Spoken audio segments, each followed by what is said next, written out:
And yours is on?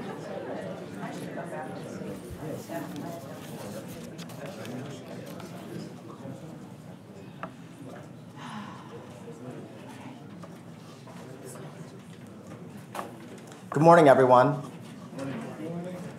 I'm always amazed. Every once in a while, you can stand up here and people just keep chattering and talking, and then sometimes something happens and people just, the silence descends. And so for some reason that happened today without any effort.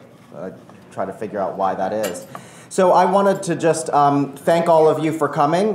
This is our second Justice in Transition New York City breakfast briefing. I'm delighted to have you here and delighted to have our panelists here. So welcome. I want to say a few very quick words about Vera.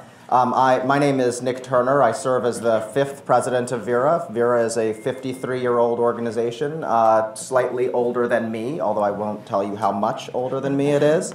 It's a really remarkable place with a remarkable legacy here in New York City. It's incubated many nonprofits that exist. If you look around the city and look at places like Neighborhood Defender Services and Cases and Safe Horizons, which was once called Victim Services, CEO, these are all places that once started at Vera. And we now work nationally, not just in New York City. We are running a pretrial services program in New Orleans. We work with states all over the country to reduce isolation and segregation. We work to improve domestic violence services for people with disabilities and people who are deaf. And we provide counsel in a pilot program for people who are in deportation proceedings. So the place is really sprawling and tries to reach into all sorts of areas to advance justice and fairness, and it's a thrill for me to be serving as president. I think it's a truly unique place. I often try to think about how to talk about such a big institution in a way that sounds coherent. I would say that after 6 months of being here as president, I haven't quite yet figured out how to do that. But I do think that it is a highly unusual place that in its effort to advance justice and fairness, the thing that really distinguishes us is that we work closely with people in positions of authority, with government leaders like Vinnie Schiraldi, who I see there in the crowd, and Michelle Svierdorf and others, to help them and to help them think and advance efforts that improve the justice system, that improve the delivery of justice. And we do that as a partner. And hopefully what we do is, in our best work, we take knowledge and we use it to transform practice, which ultimately changes people's lives. Really privileged to work with this panel and with those of you in the audience. As I said, there are government leaders who are here. There are people who are leaders of community and justice stakeholders and the like, and folks who run other organizations, like my good friend Greg Berman there in the back, who runs CCI, the Center for Court Innovation. And we're really fortunate also to have Kathleen Horan, who is a reporter from WNYC, who will be leading this discussion and moderating, and Tracey Meares, who is a professor from my alma mater, Yale Law School, and has the great distinction of being wicked smart and also super grounded, something that I would say is a fairly unusual characteristic for someone from Yale Law School. But before I turn things over to Kathleen for introductions, I guess I just want to say a few quick things. I mean, one is to let you know that this is part of a series, and we're going to have 2 more discussions. You can go to our website and learn a bit about them. I think it is next week we're having a conversation about justice in a multicultural city. What does justice mean in a multicultural city, and what is important to whom? What are some of the leading initiatives when we think about that topic? And what's required of city leaders to advance justice in an environment where I think New York is majority minority, and many of the matters that are important to certain communities are special to those communities. So we're going to explore that in some depth. And then in mid-March, we're also going to have our final panel, which looks at the intersection of justice and mental illness. and really what happens to people who are mentally ill when they come into contact with the justice system. Hey, Khalil, you can sit right there on that muffin, which is where I held a seat for you. What happens to people when they come into contact with the justice system, from law enforcement to courts to Rikers? What should we be worried about in this contact? And then also, what do we need to be doing better? And what does the de Blasio administration need to be thinking about in terms of improving services and making sure that people who are in need of services that aren't necessarily criminal justice services can get them? So, like I said, go to our website for details on that. So today's briefing is what we've called Bringing Justice Home, initiatives rooted in community. And the title really reflects our belief here at Vera, and I imagine the belief that everyone in this room has, that the delivery of justice and fairness and the delivery of public safety services is inextricably linked to place. And that when you think about crime and justice and need in communities, you have to think in a fundamentally geographic way. And I can't really even start to have this conversation without thinking about something. When I was at Vera previously, back in the late 1990s and early 2000s, I see Susan Tucker here in the room, some good folks at the Open Society Institute did a lot of thinking about what the geographic stamp was in terms of justice. And I remember you all developing this notion of million-dollar blocks, where the city and the state invested millions of dollars in blocks that were spread throughout New York, but concentrated in very specific communities. But they invested that money not by providing services and the kinds of necessities that communities need, but the investment was largely in the form of the people who were arrested and convicted and then sent up to prison in upstate New York. And they were called million-dollar blocks because when you looked at all of those people who went up there, you saw that millions of dollars were being spent in those places. And the thing that was wonderful about OSI's work was that it tried to turn that on its head and say, look, if we acknowledge that phenomenon, and we try to think about how we want to spend and invest more wisely, is that how we want to do it? And how do we think about reducing that kind of spending and then reinvesting in the communities in a different way? And I think that really speaks in many ways to what our panel is going to talk about today, because I think what we want to really focus on, recognizing the geographic nature of this conversation, is what can the city do? What are people doing right now that is place-based, that is rooted in community, that provides people with the kind of public safety that they need, but also provides people with the services that they need and the supports that they need, recognizing, again, that when you look at matters of crime and justice around the city, they are fundamentally geographic. You can pinpoint in very specific communities and very specific zip codes where the need is greatest. So that's what we're going to explore. So the last thing I want to say is, before I do that, is again, I want to just introduce Kathleen. Kathleen is a reporter for WNYC, and I think that if those of you who listen to WNYC in the mornings when you're getting ready for work, or I wasn't going to say, I would say in some other city, during drive time, but no one here really drives. You would probably hear some of her really important work. I guess it's been since 2006 that she has been covering issues that relate to criminal justice, and recently produced what I would describe as a very heart-wrenching year-long series that profiled every New York child that was killed with a gun. So if you haven't heard that, you should definitely check it out. And so without further ado, I'm going to turn things over to Kathleen, who will introduce the rest of our panelists, and thank all of you for coming.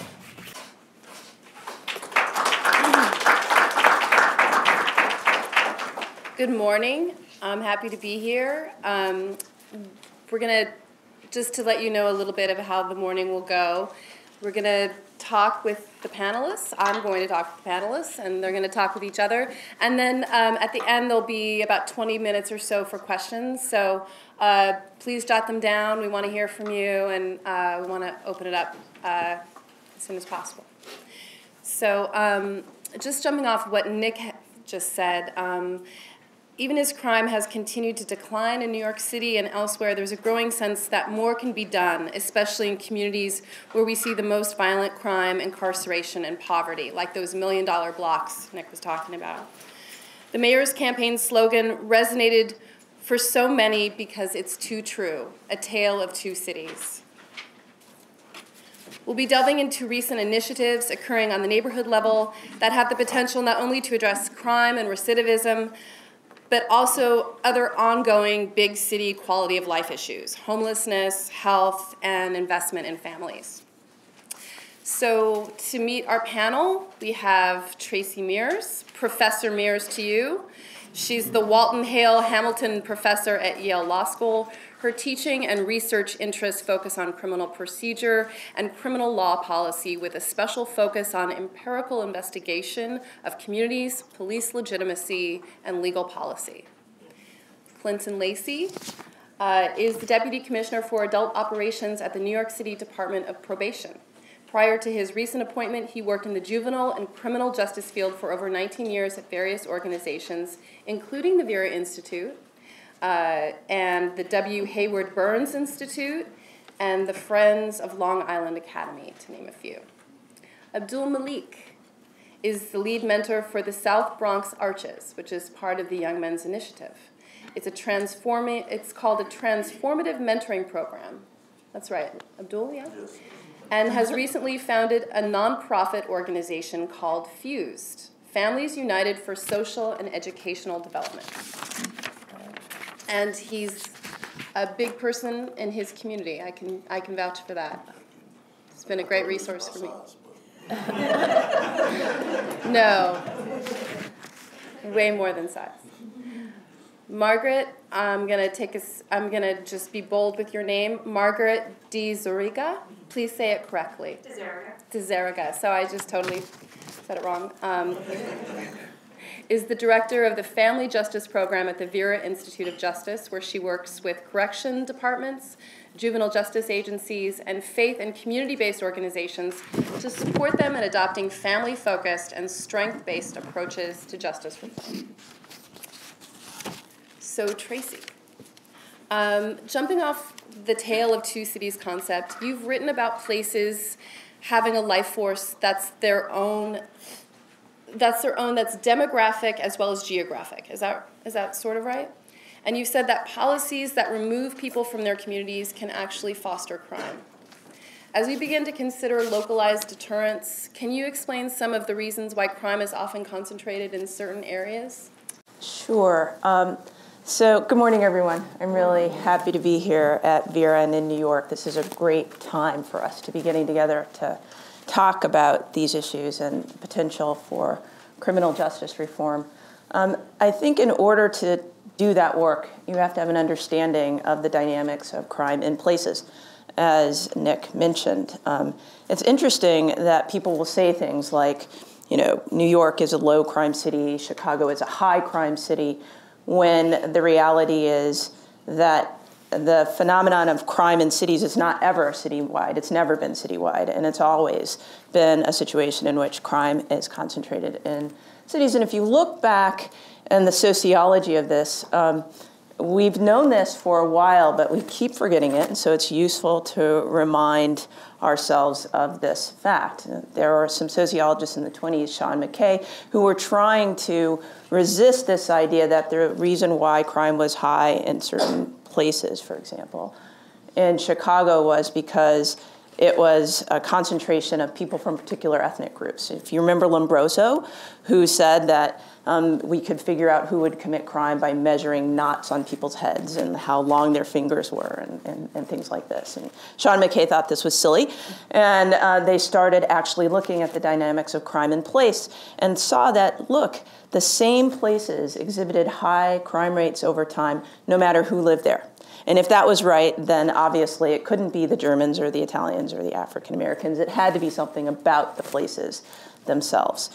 But the thing that's interesting, too, is that focusing too much on place can be a little bit distracting as well, because it would suggest that it might be geographical features of the place itself.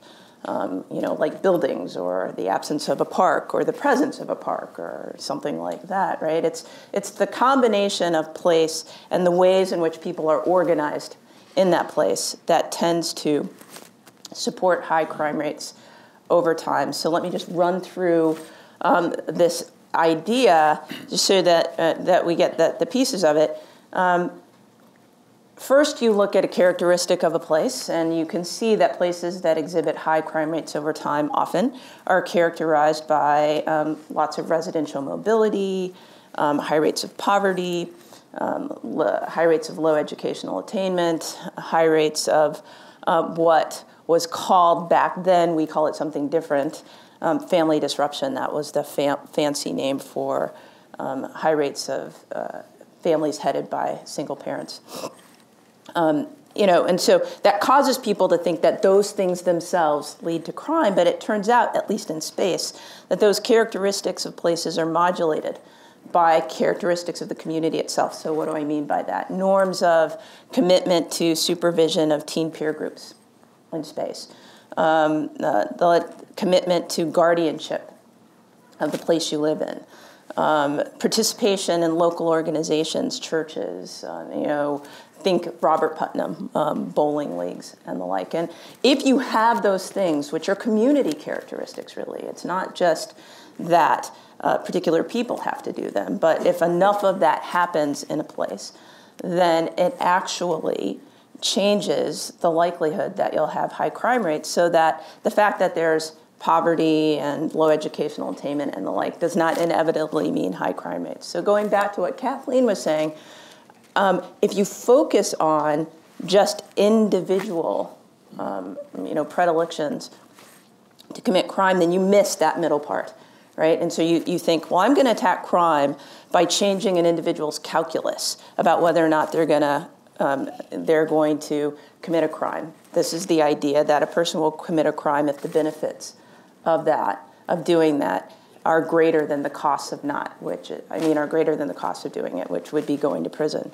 And that's what we've done. That's the $1 million block idea. Let's go in and arrest lots of people, send lots of people to prison, so on and so forth. But when you do that, and if you can imagine on this beautiful purple background, the flow I was telling you about, the characteristics, individual characteristics on that side, the characteristics of the community in the middle, crime here. If you attack crime by thinking about it as an individual level phenomenon, what are you going to do? You're going to take lots of people out of a space.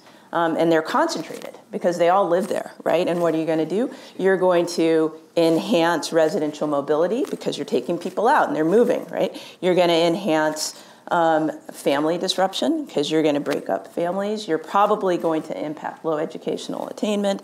My colleague, Chris Wildeman, who's worked with Margaret, will tell you that you're going to impact the health of children who are in these families. And all of that, of course, is going to affect the middle box, the extent to which people are committed to guardianship, supervision of teen peer groups, and the like, which itself leads to crime. What does this mean? That the standard approach to criminal justice, crime reduction, by focusing on individuals, is itself criminogenic, right? So the answer is, I think, to target your criminal justice policies not at the individual and think about the individual as separated from his or her environment and people, but instead think about ways in which you can enhance that middle box, the community characteristics, the social organization of the community itself. And I'm sure we're going to hear more about how that's done in particular places by our panelists, but that's the theory, right, about why it works. I'm sorry to interrupt. Can you talk a little bit more about that, looking at the intervention program that you helped start in Chicago, working with ex-offenders, and about how, about this different approach? Yeah, so one way of thinking about how that approach that I've done in Chicago, and actually we're replicating here in 5 sites in New York, in Harlem, in Brownsville, in the Bronx, Schenectady, and Albany. Here in New York, I'm at New York State. I know you guys only focus on the city, but there are other places too. And then I've worked with actually Clinton and Abdul on a juvenile version of this.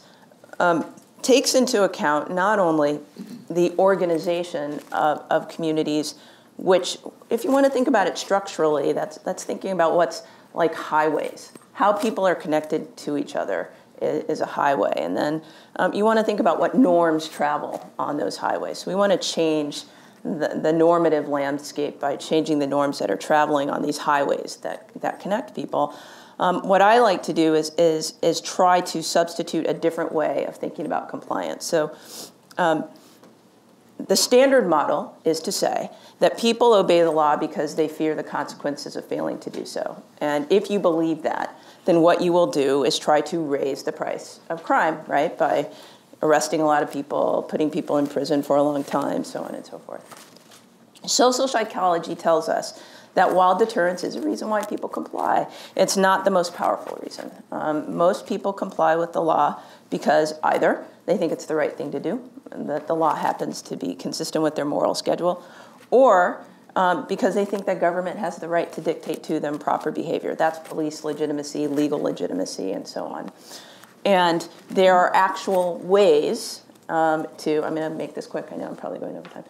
There are ways to enhance that. And that's what we've done in Chicago, and I'm sure Clinton can tell you about how we've done it here. But you actually call people in and you talk to them about the importance of complying with the law, but you talk to them in a way that is consistent with connecting them to seeing government in a more positive light. I mean, that's the short version, and I can say more later.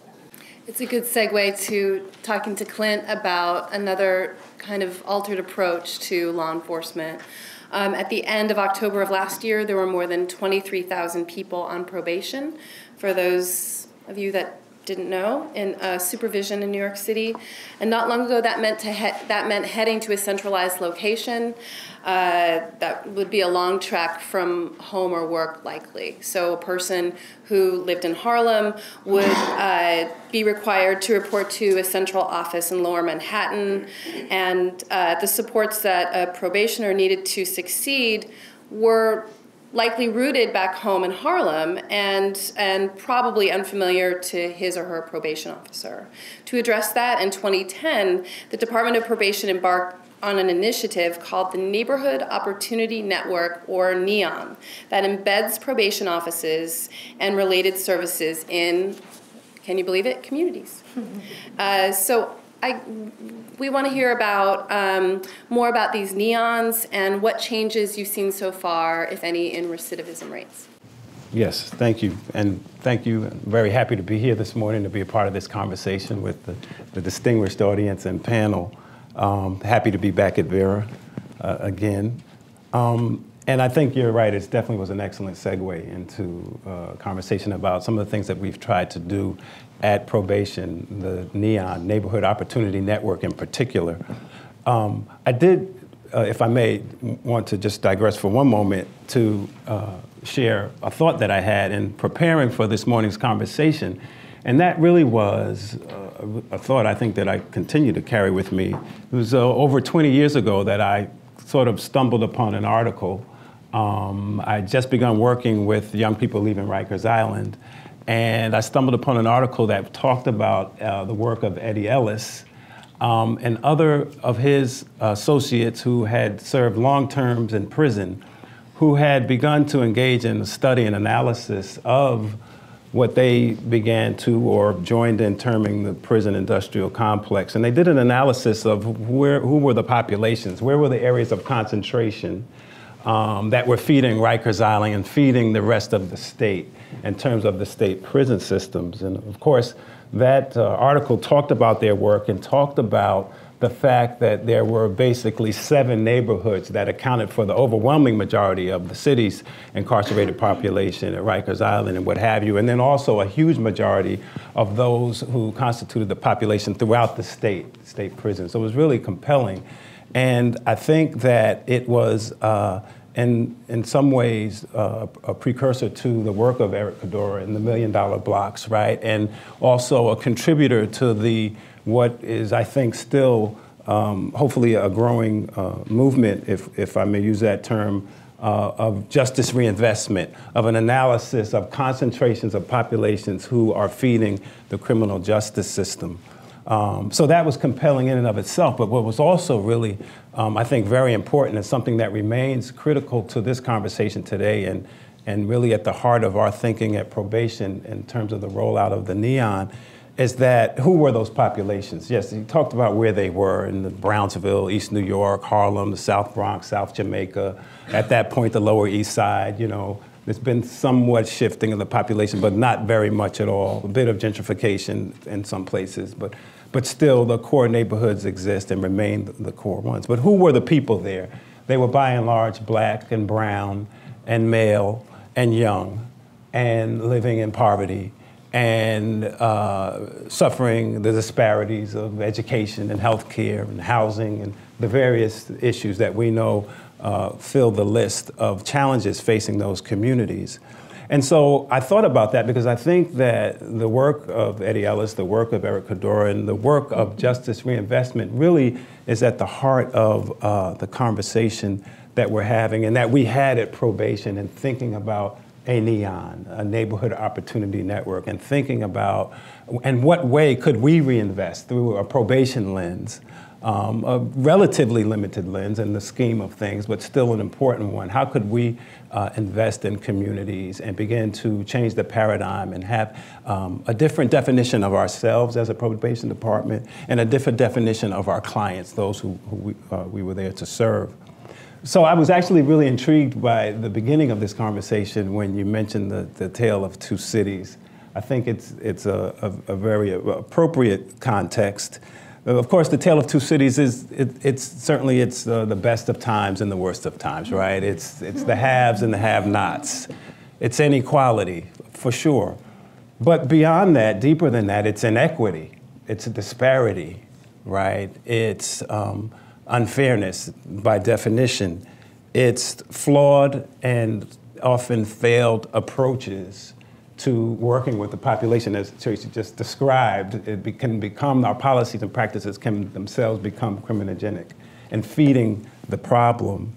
And so it really cries out then, the context of the tale of two cities and all that it represents, cries out for an investment in local communities, right? It cries out for a reform of policies and practices.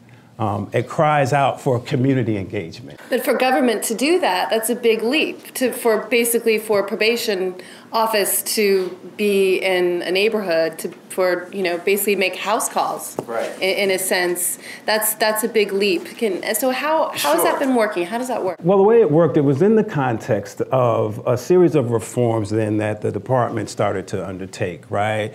Drastically cutting nearly in half the violation of probation rate, emphasizing the elimination or the decreasing of the barriers that were facing our clients because they had felonies and what have you, emphasizing services, resources, and opportunities. And so by emphasizing services and resources and opportunities, it logically brought us to the local communities where people live, right? So yes, the NEON certainly is a place. It is a hub. It is a place where we have redeployed probation staff to work out of and engage with their clients in those same local communities. But it's also a way of working. It's not just moving our offices. It's coming into a community, reintroducing ourselves, or perhaps for the first time introducing ourselves to these local communities, to say that we want to partner with those on probation, their families, and their neighborhoods. And yes, helping our clients to be successful, to be law-abiding, to connect to services and resources. But it's also about reaching out and partnering with the wider community. And so the NEON then is a place where we don't just serve our clients, which is a mouthful in a different way. Mm-hmm. We, as opposed to previous thoughts and policies, instead of trying to keep not allowing family to come to our spaces. We encourage family. We encourage partners. We want to build in circles of support as we develop individualized plans for each of our clients, for sure. So there's a great amount of work that goes into how we want to serve our clients in their own neighborhoods, right? Because they will, by and large, continue to live there. We want to connect them, build relationships between them and not just service providers, but service providers for sure, but with residents, with neighborhood-based organizations, with business people, with local law enforcement. It's my understanding that reading some of the materials about neon or neons, can you plural? Is it plural or is it singular? Yeah, I'm sure you can. These are big ideas. We're still working on it. Is that it's not just about serving the client, it's about serving the community, that it's this, dare I say, more holistic. Yeah, I think, and it's really interesting, and Tracey spoke to that, right? And our Commissioner, Vinny Shirali, and I often talk about it, and all of us, Susan, who was there as we were birthing this neon, talk about the community as our client. Right? So we have our individual 23,000 clients who have various risk levels and various individualized plans, right? Various issues that we want to address to help them on their course through life. But the community is our client in a larger sense. And so then we're not just working on individual people on probation, we're reaching out to the community to build resources that will serve our clients, but that will serve the community itself. So the neons now have become community centers, have become hubs where people who aren't on probation can come in and receive various types of services, from education to information about healthcare, to being connected to various other types of opportunities and services. And we think, though, while there's this larger value, I think, of engaging community and getting community to be a part and a partner of justice, not just a recipient of it, right? To make it a two-way street. We think that that's hugely important. We also think that by doing that, it serves the further development and wellness of the community, and of course that serves to impact our 23,000 clients as well. Well, I think it makes sense to speak to you now, Abdul, because you have firsthand experience with probation itself. Having been on probation, fathering a son who is he currently on probation? No. Not anymore, but recently. And you're a mentor in the community, and you work with young people who are going through the system themselves. So can you share some of your personal experiences with this whole system that we're talking about and how that informs the work that you do? So I was formerly on probation. I also was on parole, so I had to, experience both. So more so on probation because I was on probation twice. So I got on probation, then went upstate, came home on parole, finished parole, still engaging in the activities in the community, and wound up back on probation again. I want to say I was an ideal client of probation. The second time on probation, I paid attention to some of the stipulations that was in place. I think I was a little bit disciplined from my previous experiences being on parole. So going back to probation, it was kind of easy to maneuver, but still paying attention to what they expected of me on probation. So the neon in the Bronx was the probation office that I used to attend, had to go physically in the building and meet a probation officer. So it was very, very you just had to be compliant. There was no real investment. You're talking about the before yes, the neon. Absolutely. Yeah. So there was no investment in trying to help me move forward. I had to do everything on my own and really just comply to what the stipulations that was set for me. And that was to seek and maintain employment, keep my curfew, no connection to any criminality in the community, which was just not a reality. Everybody that I was around, that I grew up with, was involved in some form or some fashion involved in criminality. So it was difficult for me to even maintain relationships because I could possibly get picked up if my probation officer saw me in the community involved in someone that was on probation or parole. So it was just, I want to say, a hot mess, for me. So trying to figure out how to maintain, but I was older and I was able to maneuver through parole successfully. So I just had to make do and do what I needed to do. I'm gonna bring it 10 years later, and now I'm walking into neon for the first time, and they're cutting the ribbon with the mayor, the former mayor Bloomberg, and his staff was there opening up the neon, and I had the privilege of being hired to become a credible messenger by an organization, the Bronx Clergy Criminal Justice Roundtable, and I was invited to come and be a part of this initiative.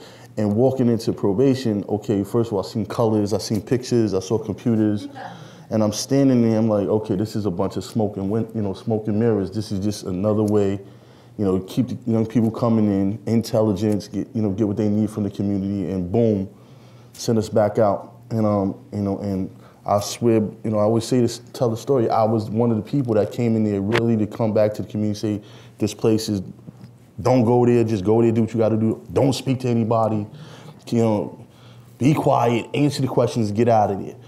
But being engaged and being able to engage the probation officers on a different level, having conversations with them and seeing the young people. So I was able to see these young people and they were able to see me, and they had to kind of figure out who I was, and I'm trying to figure out what they're doing. I already know the communities. I'm a resident of the Bronx all my life, so I was very familiar with the different neighborhoods, the different concepts, the violence, the gang, the historical piece about the gangs and the different projects, and really just understanding what these young people were going through. What else changed? So you were definitely skeptical about Absolutely. the neon. What else changed your mind about them? Obviously, they look different for people that don't know. That they look less like a government office and more like, I guess you could say, a place you'd want to be. I think there's been a lot of effort in making them, as you say, colorful and lively and interesting. And but what else changed your mind? Well, it was really just, it came down to one particular incident. It was a young man that I was working with, and he had not been going to probation. And when he wasn't going to probation, he was nervous, came to the program. He was coming to Arches, he was sitting with me, he was like, listen, I think I'm gonna be violated.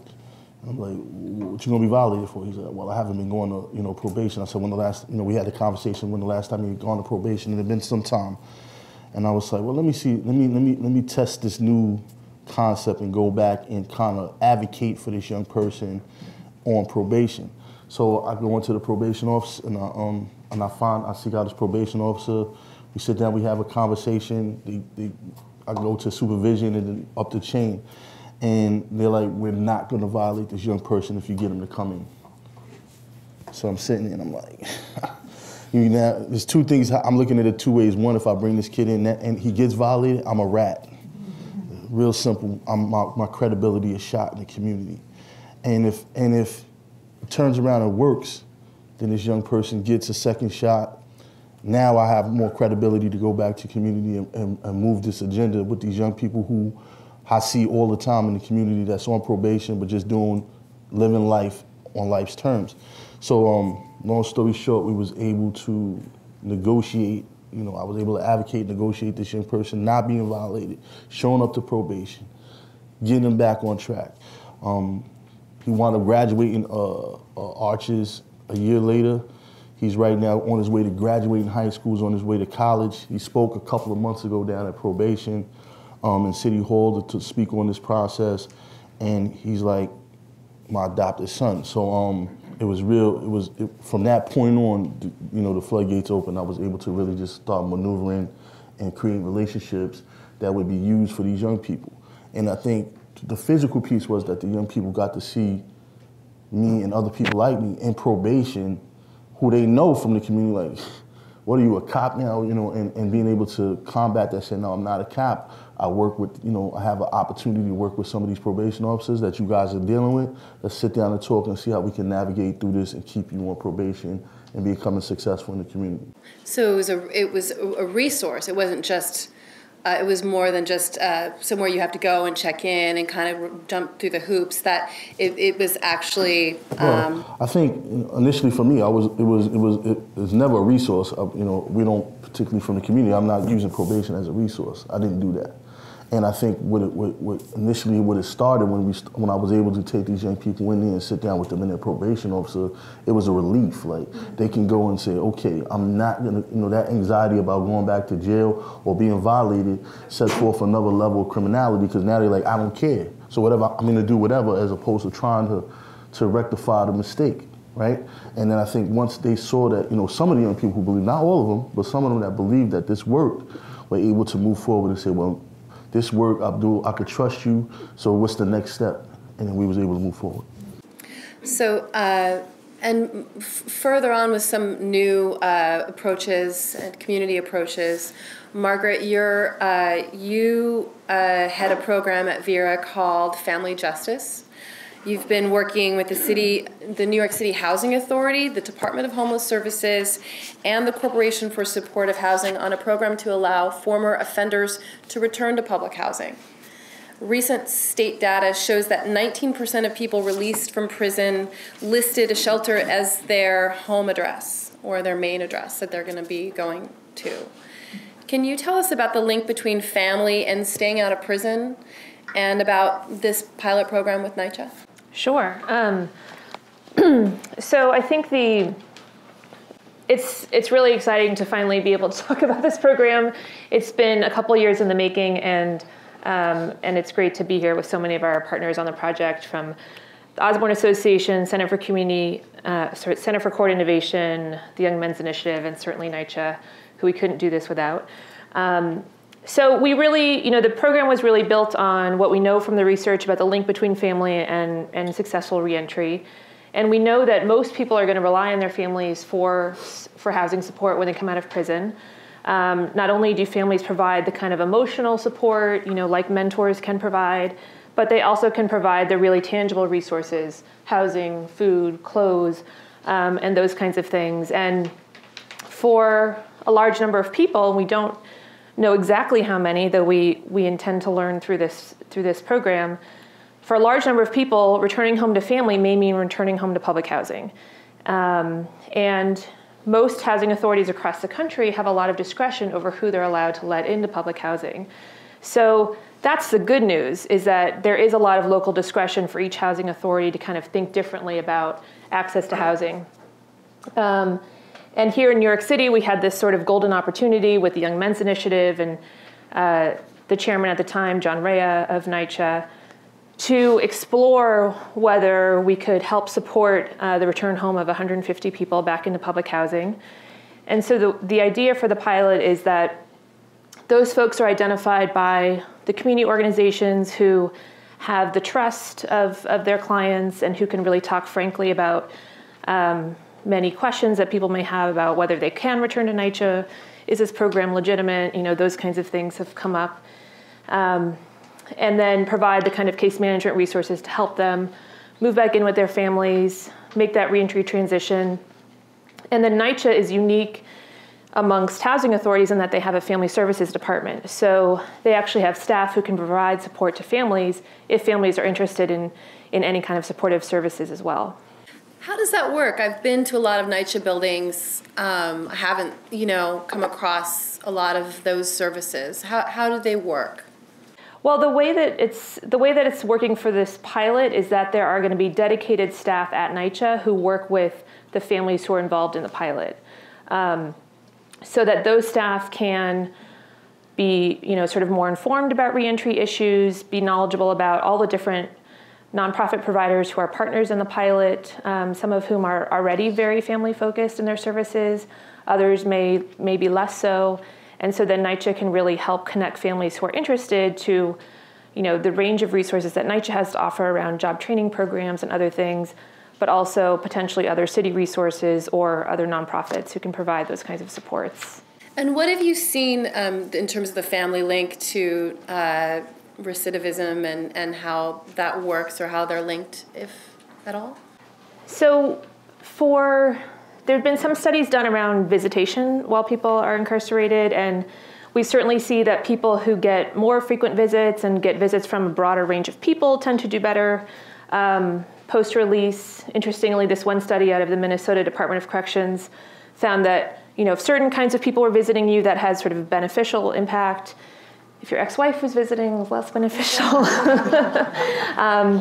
So there have been those kinds of studies, and then I think, there's sort of this sort of inextricable link between returning home to family, getting all the kinds of supports that families provide, and that has positive benefits for recidivism, for reduced drug use, for obtaining and retaining employment.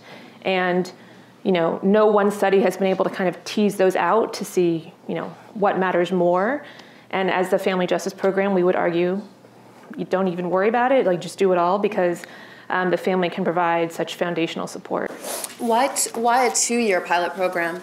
Was that just like, it's good to have a chunk of time? Was there a thought behind that, or? Well, I think, we're doing something that hasn't been done before. So there's a number of reasons for that. I think NYCHA walked into this very eager to have an evaluation, which Vera is involved with, so that we can all learn together who's going to be successful in this program, what kinds of supports are going to be most helpful. We're going to be interviewing program participants to find out from their perspective, what works, what doesn't work, from the family's perspective. So the 2 years gives us a chance to really implement the program, to improve on it as we go, and then to sort of figure out what the best way is to get the referral flow going and all of those kinds of things. So it's a long enough period of time that I think people believe that this is an available opportunity for a while, but then also it's time limited, so that if we're learning things that are worrisome, we can address those right away. Is there anyone on the panel who have questions for each other? We want to open this up a little bit. So I think what you've heard in every single case is an example of the ways in which you can actually improve the ways communities are organized, which would support rather than undermine the goal of reducing crime. So Margaret said, look, we're trying to get people who are coming out of prison connected back with their families. That's obviously directed exactly at reducing family disruption, which is one of those big factors we're worried about. Clinton, I'm going to save you for last. Clinton says, well, look, what we want to do is make sure that the neons are not only addressing the individual people on probation, but make sure that not only those people, but their families become more connected in the communities. And you said something really important. You were saying we want them to, start businesses, visit businesses, become more involved in organizations in the community, and that NEON is going to be a place. In fact, it is an organization itself that not just people who are on probation, but their families can participate in. That's creating these important connections among people, this structure that you can have these pro-social norms taking place. So that's exactly consistent with the theory, while making sure that people aren't going back to prison, right? We're not violating people. So, and then Abdul says, we're going to actually change the vision that people have of this important unit of the state in their lives, right? Now, that's all about the legitimacy idea. So I wanted to just review that really quickly. I said that you could think about people complying with the law because they fear the consequences of failing to do so. On the one hand, that's deterrence, that's sending people back to prison. Or you could try to enhance the idea that people will obey because they think government has the right to dictate to them proper behavior. How do you do that? Well, there are different factors that people care about. One really important one is that they want to see that legal authorities treat them with dignity and respect. That's the most important factor by far. Another important factor is that they want to see that the decisions that people in legal authority are making are fair, that they are factually based, that a person in Abdul's position back when he was on probation won't say, you're just choosing me because I live here, or because I'm a black man, or because of some other reason. But it's very clear to him, transparent about why a decision is taking place, which is why we do the forums that we've been doing. We explain to people what's going to happen. But a third really, really important factor is people want to have an expectation that they will be treated benevolently by this legal authority in the future. And the only way you can do that is actually change the nature of the relationship and make the NEON, for example, a place that people want to be, right? You're actually showing people that the state is not holding you at arm's length, but actually saying, you're part of the community, we're part of the community with you, we are here to help you, and and not to denigrate you and push you away. So you actually are seeing this theory play out on the ground, and I wouldn't be surprised if data showed that you're getting lower rates of recidivism. I know my data shows that for my programs. Nice. Thanks. Just wrapped it all up in a bow. Yeah, I would just wanted to jump off of what you were saying about Eddie Ellis. He's written before that he doesn't like to use the term reentry because for many people that were incarcerated, they were never really even a part of their community. So you can't really reenter something you were never belonging to before. And so it sounds like for a lot of these things that we're talking about, it's sort of trying to make that a reality as opposed to feeling so marginal and so outside that you don't want to play by the rules. That plays out on an individual basis, of course, when we talk about connecting our clients in their own local communities. It's kind of interesting what you said. It reminds me of even the term, restorative justice. Sometimes we're not restoring relationships, but we're creating them, right? And that's a lot of what this work is, creating the space, the safe space and the opportunity, and then the resources, okay? The investment that has to go into this work to make it viable. So on that level, on the individual level, that's certainly a part of the work. But then the communities themselves are marginalized, right? So it's about restoring and creating, I would say, it particularly applies here, a new relationship, as Tracey and as others have described, between the communities and the government and the criminal justice system in this sense. And that's what I was speaking to previously in terms of participatory type of justice, a two-way street. And so part of what the NEON seeks to do is to engage community for sure. And let me talk more specifically, right? So it's not just abstract. We've created what we're calling now NEON stakeholder groups. So we have 7 NEONs, 7 community hub NEONs in the city. And so for each of them, we've created what we call NEON stakeholder groups, which are basically committees or groupings of local citizens who are young people, who are parents, who are people on probation, who are local elected officials, educators, law enforcement, business people. We're not finished. Not all of the NEON stakeholder groups have the same exact proportions of representation, but the idea is to get local residents to own the NEON, to own a piece of this work, right? So that it's theirs, right? It's not just probation's, right? And so what the purpose of this, particularly the NEON stakeholder groups, which I think speaks to the larger idea, is from these groups to gather them to receive feedback on what we're doing, advice on what we should do, but not just feedback and advice, participation. And in fact, I think the next level, which we've begun to scratch the surface on, is shared decision making, which is maybe a euphemism for power sharing, which perhaps sounds a little bit more provocative. But the idea is that local residents own a piece of what we're doing. Yes, we are empowered. Our officers are peace officers. We have responsibilities. We have badges. Some have guns, right? There's this power of the state, for sure. How can we reach out and engage the community in a way and share some of that responsibility and power that creates this new relationship where they have a voice in what we do, in our actual policy, in our practice? And then, of course, in our outcomes, which are geared towards not just, again, successful probation terms, but geared towards contributing to community wellness. And so that's I think, the larger vision of the NEON, is that type of shared power. And so community engagement is really about community empowerment, I think. That makes sense.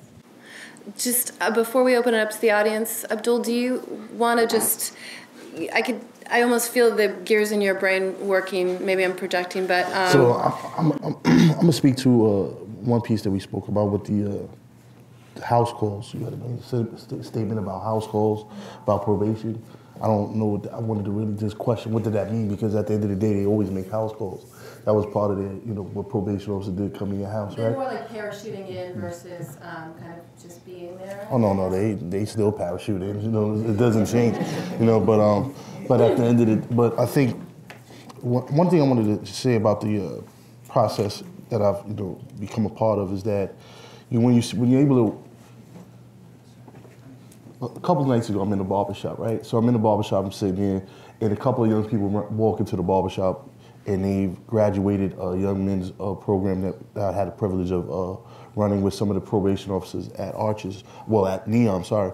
And a couple of them come in, and I'm in the chair, and they start talking. And he's one of our young people that graduated the process. It was a 3-month process that wound up turning into 9 months, right? Because as we saw, it was a pilot piece, the male talk in the Bronx Neon, and as we started to see that these young men, we were working with these young guys, that they needed more than just 90 days, to sit there and kind of open up and start talking to us about certain things or creating those relationships, right? So it took time to massage it, and to see one of my young people come in. I was in the barbershop getting my hair cut. He walks in. He was like, "Abdul." I was like, "What's up, Malik?" So we sitting there, we talk, and he's in the barbershop, right? And he's saying to me, "I got a job. I'm working in Foot Locker. Just got home, about to go home, get my rest, whatever." And I'm sitting there, and I'm like, you graduated a couple of months ago, and before that, you was talking about push came to shove. A conversation happened in the group that he was describing his way of dealing with justice in the community. He was like, if something happens, I'm gonna go to an extreme left. I'm gonna deal with it, and I'm gonna deal with the consequences when it comes my way, right? So here he is coming, and I hadn't seen him since his graduation. I was, passing, saying hello. So he comes, and we sitting there, I'm in the chair, and we talking, and he's telling me I got a job. I said, "What's up with school?" "That's all right." He was always the young man that wasn't really about school, but he's in school. And he hadn't been rearrested in, I want to say a year now, right? Because he started with us, and then 9 months, and then a couple of months later, and he hasn't been rearrested. So I'm looking at him, I was like, "So what's up?" He's like, I made a mistake. He had got, up until the year, until I saw him a couple of days ago, he hadn't been rearrested to what I understood, but then he came and he told me that he got into something else, right? But he's dealing with it like a man. So he's not running from it, he's addressing it. He said, "I made a mistake." He was honest, which blew my mind, because in the beginning, this kid was probably he sat in the back, he didn't really speak too much, he signed in. And I used to ask him, "Why do you come to group?" And he was like, "Oh, my probation officer said I had to come." I was like, "No, he didn't. Your PO didn't tell you that, because this is a voluntary group, so stop." But he was coming, right? And so and then he was telling me what was going on, and he was like, "I'm gonna get through this, and I'm just come back. If you need help, come sit down and talk to me. You can find me in probation. He can find me in the community, and let's just sit down and work through whatever he was going through." And I think that was the major piece that really, for me, that connects me to the Neon process, is the fact that, to face time in probation in the building, physically in the building, and even some cases in the court, because I've had the privilege of going to courts and working with some of these young people, advocating for them in courts in front of some certain judges, that these kids see us constantly, right? And then now they know they have a resource in the community. And it's not a resource that, "Oh, watch out for Abdul, he's a rat, he works with the cops." No, it's more like, "No, I could go to him because he's gonna help me figure this out." And that is, I think, the piece that really, changed my whole belief in the process that it will work. And when you talk about Neon has, probation has this umbrella, right, over the Neons, right? So just look at this picture. And now they're becoming a smaller part of what the Neon is, the community center, right? Because now Neon is a community center. It's not just probation, but a community, and they're just a part of the larger picture, as opposed to being in control and coming in there with this punitive, if you violate, you're gonna go back to jail. We're gonna put you back in front of a judge. But now the kids is walking in there. I'm sending kids there to go to GED programs that are not on probation. They said, "Well, I can't go, that's probation." No, you can go there. As a matter of fact, go there, because if you go there, your partner's gonna go there, and your partner's on probation. So guess what? You and your boy could go sit here Monday through Thursday, get your GED done. I'll see you in probation, because I'm gonna slide through and I'm gonna check on you. And at the end of the day, your partner doesn't have to report to a PO every week. That makes sense. It's easy. Exactly. It becomes easier to get it done, right? And then whatever's going on, we can kind of figure out what the next steps are going to be. I like the business piece. I always say to my, I don't really push the business too much about knowing the business partners, only because I'm saying to my young people, you got to finish school first. That's the first thing we need to work on. Let's get your education, because you can get a job now, and then once the job is over, what are you going to do next? So my thing has always been, let's just get our education first. Let's work on that because I don't know if you know the acronym job is just over broke. So that's what just over broke a job. Get it? Oh, okay. So kind of that's what we kind of try to push our young people from being because they get these jobs, get a little bit of money. I mean, I've seen some of these kids get jobs and they're so proud of themselves just from being in summer youth. Like they clean up nicely. They're walking in there strutting, having that, that peacock strut, and then I'm like, but a couple of months ago, you was running around here with the hoodie on and talking about if somebody steps to me, I'm gonna deal with it. But now, you see a light at the end of a tunnel, and this is coming into probation doing that. So I think that's a good point to open it up to the audience. If anyone wants to ask a question, make a comment, we'd love to open this conversation up. If you could just raise your hand and say who you are before you... Good morning, everybody. I'm Stephen Wasserman. I'm with the Legal Aid Society Criminal Practice. My question for Margaret is, first of all, are all 150 places in that program already filled? And if so, is there any prospect that the program will be expanded to include the many hundreds of NYCHA residents who have been banned and who are separated from their families because of felony drug arrests, who have not necessarily gone to prison or jail? Good question. So we have not filled the program. So if anyone knows anyone who's interested, we've put some papers out at the front desk with some contact information. We just opened up enrollment in the fall, so it's been sort of a slow, steady build. And the idea with the the 2-year time frame and then the evaluation is really to learn what we can from the program and how it's working. And then the plan is that NYCHA will use that information to inform whether it wants to make any broader changes to admissions policies. So the program is really designed for people who are within 18 months of release from either prison or jail or juvenile facility, anyone 16 and up. So we haven't quite gotten to that broader group that you're mentioning, but we have to start somewhere. I'm sorry, just a little follow-up. Oh, sure. Can you just wait for the mic? I'm sorry. Are you working with that NYCHA tribunal that decides who can move back in and who can't? Have you represented people on that tribunal before? Well, we have hundreds of clients who were separated from their families. I don't know, Nora, if you want to respond to any of that from the NYCHA perspective. Can you just say who you are? Yes, hi, I'm Nora Racing. I'm the Director of Family Services at NYCHA. So can you elaborate on that question? I'm not really clear on what you're asking. No, I mean, I'm talking about the trespass notice program. I'm talking about the ban on residents who have been subjected to felony drug arrest.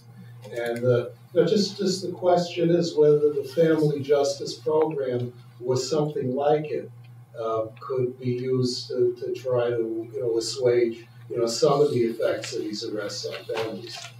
Well, I think that as Margaret pointed out, the family reentry pilot is hopefully something that's going to inform us on some of these broader issues regarding trespass policy, standards of admission, permanent exclusions that we currently put in place through our internal administrative hearing process. So we really are hoping, and that's why the partnership with Vera is such an important partnership, that the evaluation piece to the pilot will assist us in, perhaps making some additional changes to these other areas. Very good. Glad you have an open mind. Yes, we do. Thank you. Hi, this is a question for Professor Meares. I remember thinking when Manhattan was thinking about setting up these forums, that maybe it would be a little different than Chicago, because I felt like the trust that people have in our police department is maybe a little bit more broken than it was in Chicago. And I just wonder if you've noticed a difference between the Chicago forums and the Manhattan ones on that score. I guess I could say, you know, I've participated in or I've observed many of the Chicago ones, and I have observed every single one of the forums in New York except for the ones in Albany and Schenectady. So, and one of the things that I've been really struck by here is the commitment of the organizers of the New York forums to be really serious about the tone of the message. So, you know, I've talked a lot so far about, you know, the ways in which you want to set it up in a certain way, what you need to communicate. But it's also important to understand that it's not just saying certain things, but you have to say it in a certain way. There's an architecture of the room that's important. I can, you know, we don't have a lot of time, so if people are interested, I can send you research briefs that I've done for the White House on this, just 4 pages. But how the room is set up is really important. The tone is really important. So, you know, when I'm telling the folks about how to do it, you want to avoid shark music.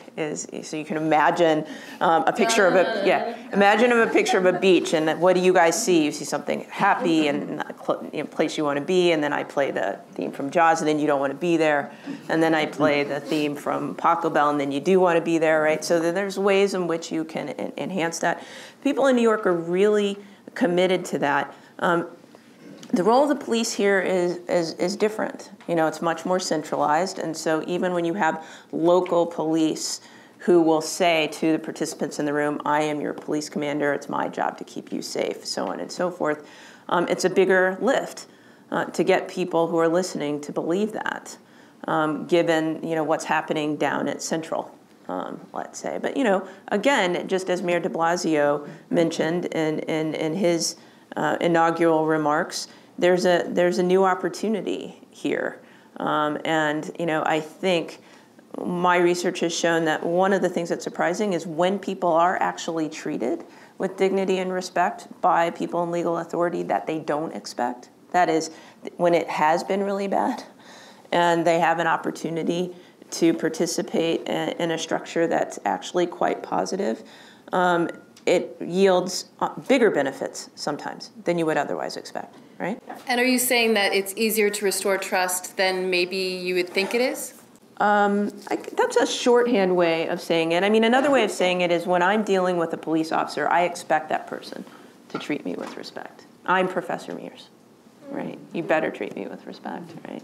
And the expectation of a lot of the people that are participating in this forum is that they will not be treated with respect ever. And so when there is this one opportunity where someone says, I am here for you, and they've never been there for them, then it's very, very powerful, actually. And I actually think that that's one of the reasons why we have the results that we've had in Chicago. We've got 10 years of very positive results, and our initial results in New York are promising, although someone's going to ask me about specific numbers and I can't give it to you. I can just say that, you know, we're feeling good about where we are. Who else has, right over here? Well, we had one and then one. Doesn't matter the order. Good morning. My name is Christian Claudio. I'm one of the newly appointed residential care advocates with ACS, meaning that we've been assigned to oversee all the NSP and the LSP facilities in New York, all of New York, meaning the 5 boroughs. Can you say what those stand for? Non-secure placement facility and limited secure placement facility. So, you know, listening to you guys, I know that one of the main factors in helping to make a successful reentry for, like in my case, the juveniles back into the family structure is engaging the parents. And one of the things that are going to be a challenge for us is engaging the difficult parents that have been difficult to engage in the past, especially when we find that the problem may be in the home with the parents. So that being a challenge, maybe, you know, with you guys, what some of the things that you may be experiencing, just curious on what do you do to deal with something like that? So we, from different perspectives, we work with the families. Like I work with 2 different, I have my organization Fused and then Arches. So one of the things I do with my colleagues is we go in a home, we do home visits, and we work with the parents, and we try to offer to get them services that's necessary for them to deal with a young person returning home, right? Because a young person being taken away from home is like, okay, the problem is only temporarily fixed because the home gets, calm. This young person who's creating all the havoc and tension in the home is out of the home right now, right? But the parents never get the services they need to prepare for the young person to come home or address them, or when they come home, how are they going to be able to help that young person get back into school? Because they have a problem with, they had a problem with the school that the young person was going to, so now they have this whole idea how to go back. They're going to be adversarial going into the schools to try to get their child back into a positive environment. The transitional piece that's not in place when a young person is returning home to go to school. So we try to help them on every level, right? From getting them services to having outlets for them to be able to talk about certain things. We've done going as far as giving parents nights out. Like if I'm working with a young person, we've given, movie tickets at dinner, vouchers to go out to dinner. Just go out and have a good time and don't worry about this young person right now, because parents seem to get locked in to this frustration and don't have an opportunity to kind of just let go. They're always on their guard, right? And then when the young person comes home, I like to say we call it a high touch. And that's really just being with this young person all the way through whatever they're going to until they're able to go out on their own and do some of these things positively. They're gonna make mistakes, and that's I think the best part about us is knowing that they're gonna still make mistakes, right? But as long as they can be honest about it and continue to work to do the right thing, then we're gonna work with them until they're able to say, you know what, I'm ready to go out on my own. So it's just really about putting ourselves in position to help the families too. So. Hey, I'm Frank Kruglander. I'm a clinical psychologist, and I work on a televisiting program that connects children and teenagers with their incarcerated parents, and also connecting other community resources into their correctional facilities. And I'm so impressed with the NEON model of changing the meta things in the community and creating this center, this community center. I'm wondering how you go about two things that I would see as challenges and opportunities. One is, how do you develop those relationships with the organization, the existing infrastructure in the community, like the local community center that's already there, or the barbershop that's already there, these internal dynamics? How do you build those relationships? And then how do you build the trust relationships with the people like Abdul was talking about, with the young people or the individual people who are involved in supervision?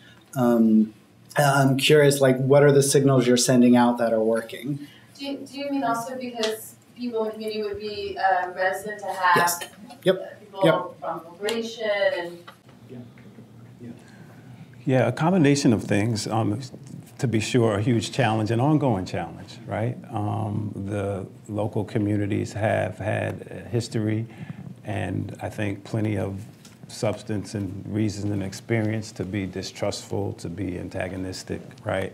Of government in general and of law enforcement in particular. And so that speaks back to when I referenced the kind of introducing ourselves or reintroducing ourselves to the community. Really a prerequisite for that, though, was, and a huge challenge, was and is training staff, a culture change within the agency. People have been, there's about a 15 to 20 year average tenure at probation. People have been there a long time. That's never been in their job description, particularly. Now, POs of different stripes, some will be much more community focused than others. Some are very invested in local communities. So it's not to paint with a brushstroke that probation never engage community, right? But it was never a part of the way we defined our business, that it is our job, it is a part of your role as a PO and as a department to go out and to build these types of relationships with non-traditional partners, not just with substance abuse treatment facilities and providers, right? Not just with schools, but with a full array. So part of it has been working with staff to develop the skills, right? And we've done training, we've got technical assistance around that. How do I, as a probation officer, in addition to managing my caseload, what does that look like for me to go out and engage, right? So we've done that on many levels. On a larger level, we've reached out to an array from elected officials, Congress, Assembly, Council, community boards, right? We've had previous relationships and fostered new ones with community-based organizations, large and some small. So that's been part of it, right? It's just the actual work, the grind of hitting the pavement. I think one of the things that we benefited from, and I hope this speaks to your question, because everything I'm talking about, I think, helps to foster more trust amongst our clients. Because the people we're reaching out to are the people with whom we're connecting them, or with whom they may already be connected. So we're building this larger, trying to tap into this larger network and build networks. But one example I think that might kind of concretize it for us is that we did benefit from the Young Men's Initiative. In a large extent, it's a key part of the NEON because not only did we reintroduce ourselves to the community and move our staff there and begin to build relationships, but we brought some resources with us, Through the Young Men's Initiative, there were, on the adult probation side, there were 4 programs, ARCHES being one of them. ARCHES, if we take that for example, even our kind of procurement process, we didn't just do the standard government, issue the RFP, and then grade the proposal. We went out and we visited programs. We went to the basements of churches. We went all over the place to meet people who had proposed to do this work, some of whom didn't yet have their 501c3, right? So, but really going into the grassroots of the neighborhood to try to understand who were the people that were passionate and committed, not to exclude the large established organizations. And so through that type of work, we were able to foster relationships. We contracted big organizations and small ones, some of whom had to partner with the bigs in order to be part of the project. So that's one level, but then we also see that as an investment in the capacity of the local neighborhood to engage our folks, right? So it's building relationship, but it's investing in their capacity. And so now people like Abdul, he used the term credible messengers, people who have credibility, who have passion, commitment, and expertise, who previously weren't in the conversation, right? We're now bringing them into the conversation and actually literally contracting them, paying them, right, to do this work, right? Which I think is an important part of the process. It's funny, after I spoke, I don't want to, and I hope I didn't romanticize this, right? This is like, it's challenging, it's a grind, there's been several, examples of where folks in the community, didn't and perhaps maybe still don't trust us or understand or believe, right? But it's an ongoing process and way of doing work as much as it is. It's not a finished product. I don't think it ever will be. It's something that you continue to work at and you continue to grow.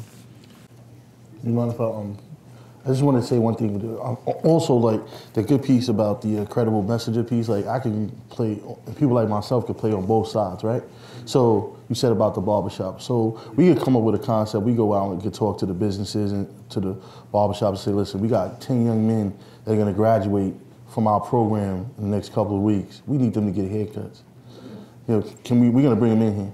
Oh, Abdul, it's going to cost. Well, no, we're not. We need you to do this on the hip for us, right? And we could work it out because our conversations are a lot different because now we talk to, as we would say, our bros in the community. Our resources is rich just not only from with probation office, the probation department office as far as financial, but it's the personal resources that we have in the community. So, in like Clint was saying, it's not always wins. We don't get, a lot of wins either, right? So we have kids who really just are not buying into this. They're so broken that they're not buying into the concept, right? And I think, like, initially before I came into, I just want to take it one step back. Before I came into Arches, I was doing some advocacy work in the South Bronx where we were dealing with a lot of shootings in the projects, right? A lot of our young brothers was just out there senselessly gunning each other down, right? So, and that was an issue in being able to go out there at night and dealing with these young brothers and standing out there with former gang members and things of that nature, just standing out there and telling these young brothers, listen, this can't happen in this community no more. We got to change it because you're not just killing each other, you're killing the babies. And that's not going to happen, right? And so having that credibility, like when they see us and be like, okay, now we see them again, and now we're not just fighting causes like stop and frisk. We're not, because that was a question that I know I was going through, issue I was going through. Well, they said, well, you're defending your community and you're defending the criminal, right? And I'm saying, yeah, that kind of was starting to resonate with me that, yeah, some of these kids that's doing this, you know, quiet as kept, it needs to be some type of justice for this. And if we take it into our hands, it's only going to perpetuate this violence, right? Because we can do what we do, right? Street justice is just part of the code, right? Or we can say, you know, we got to stop this from another angle. So I think the brothers that are involved, and I want to say people like SOS, and I got to really say I am a product of Eddie Ellis. You know, I received a scholarship for him to go back to college, and he's made a major impact in my life just knowing him, right? So stepping back and reevaluate what could I do, it was like, then we need to go to the front of this, right? When these kids are on probation. Can we hold that thought? Because we have to do one more thought from the audience, and we can continue this after. But do you want to just finish I'm real quick? getting some time eyes. So okay, I just wanted to finish the real point was that going to the front of this, right, and working with these kids before they get to the level of that their level of frustration explodes and it becomes violent. Right, so that's the piece that, you know, works for us as far as dealing with the community basis. So our personal relationships and getting to the front of it before it gets to the end. Thank you. We're short on time. Oh, I'm sorry. I'm Khalil Muhammad, director of the Schomburg Center, former fellow here at the Vera Institute. Happy to be back. I have a question about sort of the standards of success. And first of all, I think everything that all of you around the table are doing is terrific. This is, you know, sort of a question about context and I guess sustainability. So I've heard the word recidivism mentioned a few times, and we've not, you know, really talked about it. And I'm pleased to hear that people are sort of talking about those numbers, or at least don't seem to be particularly wedded to that. But we still have a fundamental culture in the criminal justice system and in our political culture that I argue flows from a space that you know, we're only going to do so much because it sits in a place that says there's only so much you can do to help these people. And that, to me, goes back to something that Tracey mentioned early on, which is this earlier history of spaces that were dominated by communities of poverty and crime that were white in the early 20th century. And we tend to imagine today that there are limits to what you can do. And so people often operate at the margins. I think Vera operates at the margins. I spent a lot of time with Clinton. Programs like that operate at the margins. They are susceptible to shifts in political will.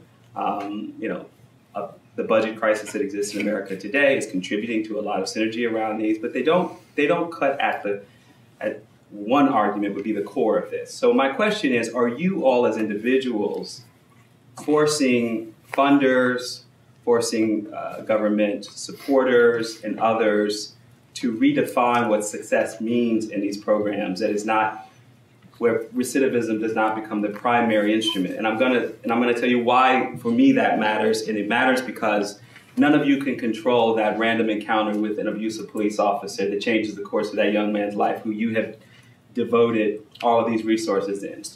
That one moment of feeling put down, stigmatized, means he does something and now it's like, oh, your program's in jeopardy because your rates have just plummeted. Or the encounter with the other young man. Or the fact that we have an economic system that we know, point of fact, right? This has nothing to do with what black people are doing, cannot absorb all of the talent and will and ambition in our society, in which case, at some point, all the goodwill in the world coming out of Neon doesn't necessarily guarantee that those kids are going to end up with a job and a life. You know, George Bush was famous for saying that an ownership society is the best guarantee that people will look after their own futures. Well, you can't have a sense of propriety if you have nothing to lose. And so if we're not offering them much more than good music, bright colors, a lot of attention and mentoring, that's not a put down. That's only to say that there is a structural reality that exists where many other people in this room have a lot to lose, which moderates their individual behavior, even when they're in the face of an abusive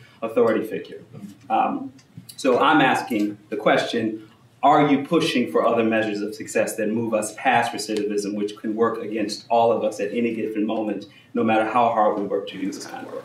How long do you have for the answer? Not very much time. I can answer in 1 minute, I think. Yes and no. right? Yes, in that the theory that I was talking about clearly gives opportunities to think about other ways to measure success besides recidivism. So yes, I mean, when you're thinking about improving neighborhood social organization and enhancing the legitimacy of government in those spaces, that really opens up the space for thinking about how you would attack that and working with people and say, these are the things that you should look to. So, not just recidivism, but, you should be looking at surveys and changes. And, we do all of that work. No, in the sense that the particular instantiation of violence reduction programs that I've worked on for the purpose of enhancing social organization and legitimacy, I focus on three things. One is reduction of crime rates, which is different from recidivism, and it's a benefit for everybody who lives in that space, other than the people who are just actually those who are involved in the criminal justice system. So that's one. And two, I think much more important than recidivism is desistance. How long are you actually staying out of prison, even if you ultimately go back? And one quick thing on that, I think I have about 10 seconds. In Chicago, we found that the people who participate in our forums who are heavily gang involved, after 60 months, 5 years, almost all of them are back in prison, all of them. So on a recidivism measure, that's not successful. On the other hand, my statistical analysis shows that the people who are gang involved who participate in our forums stay out on the street longer. They're the last ones to go back. Right? So if you believe that, believe my numbers, then there's an opportunity for other people who are who have services and the like to intervene in the lives of that group. In contrast, the people who are not gang involved after 60 months are 33% more likely to be out on the street after 5 years. That's a huge success. So one simple thing you could do, other than focus on recidivism, is to look at just how long people are staying out.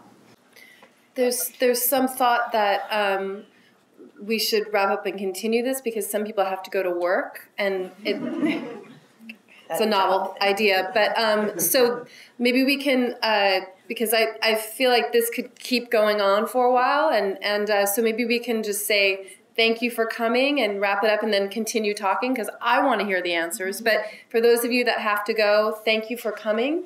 This was a great conversation as far as I'm concerned.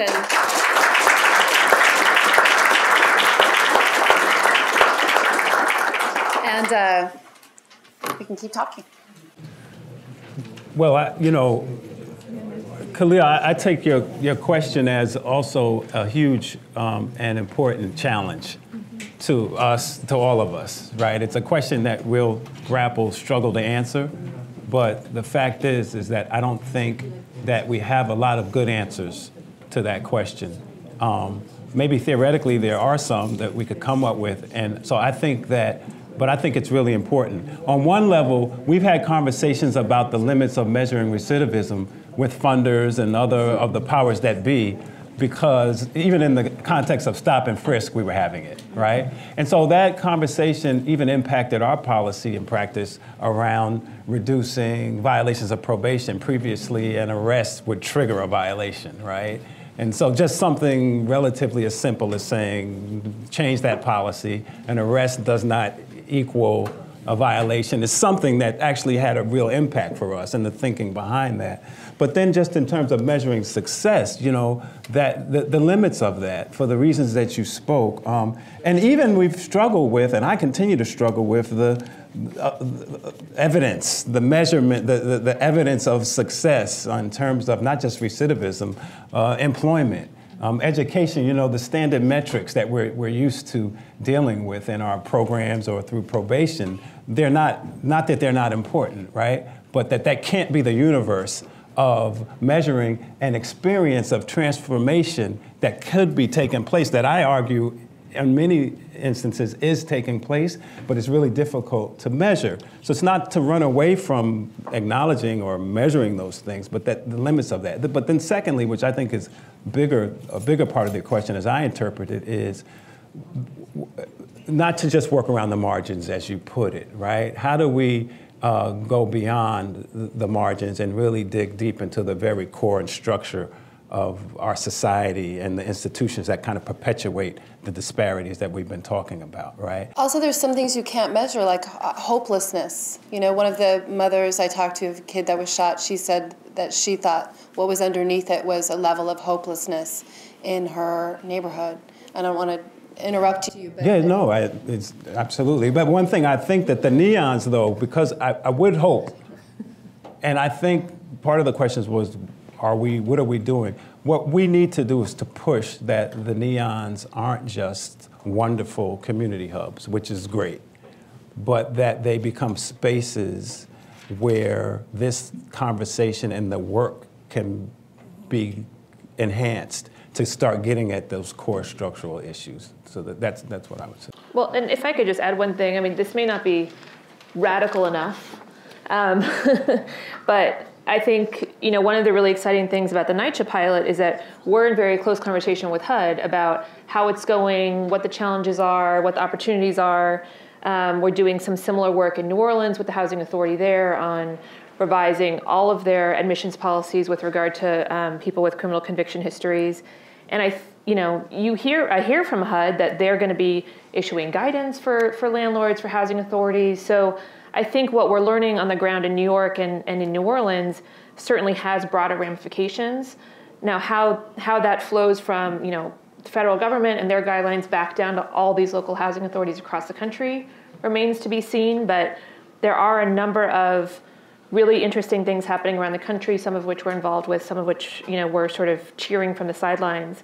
And I think that as more of these things really take root and we really learn from them, it could reframe a little bit about how conversations go about who, you know, ought to be in public housing, or if those are really neighborhoods that are any more or less safe or deserving of services, or all of those other things that get wrapped into those discussions. So that gives me hope, and I think, you know, it also means that we have more of an opportunity to kind of impact change beyond, you know, the great stuff in New York City. So I want to just really, like, for me, I don't, like the panelist said, I don't get funding, right?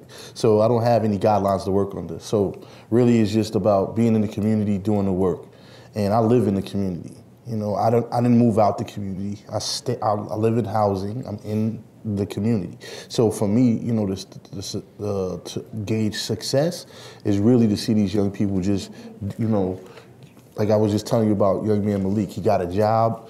Lloyd Jones, who's, you know, one of our young people, I'm gonna mention his name, that's getting ready to go to college in September, who made a change being a part of the process, right? So yeah, we can, you know, they fit into their stats, but our stats in the hood is the fact that he's not running around with the gun. He's sitting, you know, he's walking away from fights, you know, things in the community right away. He's just making a decision to turn away. He's speaking to the truth. He's speaking to the issues now, so we could take him to other grassroots organizations, other teen groups, and say to them, "I need you to really tell them what your experiences are, and get them to understand that there's hope in this, right?" And they're doing that, right? So it's like the grapevine in prison, right? It really works, and it really works in the community. Like when we get a bunch of these young people and really give them this information, give them the tools, and say, okay, now we trust that you're going to use these tools, go and do it. As far as dealing, you made a statement about dealing with, you know, those moments where they have to, you know, where they're going to engage that officer in the community that's been harassing them for so long. Some of our young people learn how to deal with that and navigate through it, right? Because it's about survival for us. So we talk to our young people like, you have to survive no matter what happens. You have to get to the end, because when you get to the end of it, we're gonna help you again, right?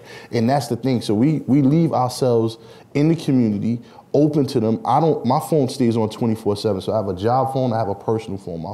My personal phone is for all my young people who don't necessarily make it to these programs, don't make it to a Arches, don't make it to a Neon, don't make it to a Meares conversation, who are out there, right? And they can call 24/7. My wife gets mad at me all the time. She says, "Yo, dog, you have kids here," and you're running out to see what's going on with another kid. And I tell her all the time, I said, well, if we don't deal with that kid there, that could be, he can victimize one of our kids here.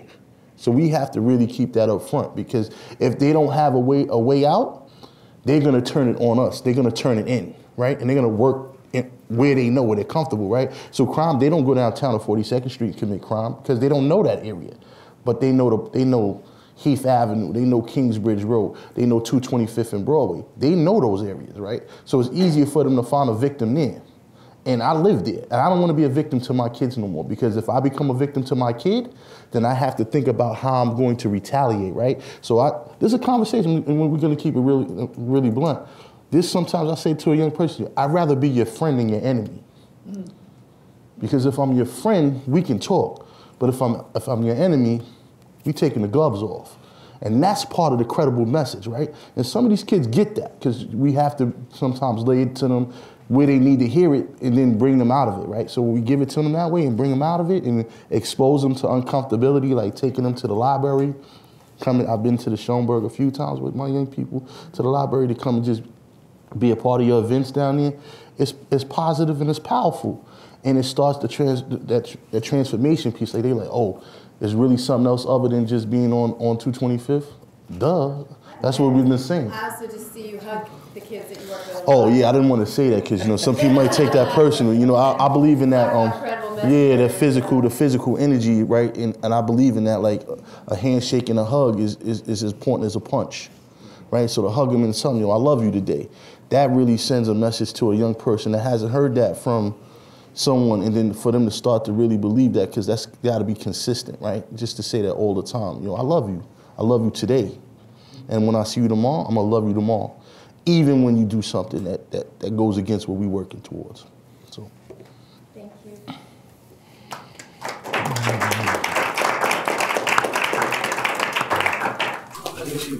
I just wanted to add, but it was more of an addition. I actually work for the Department of Probation.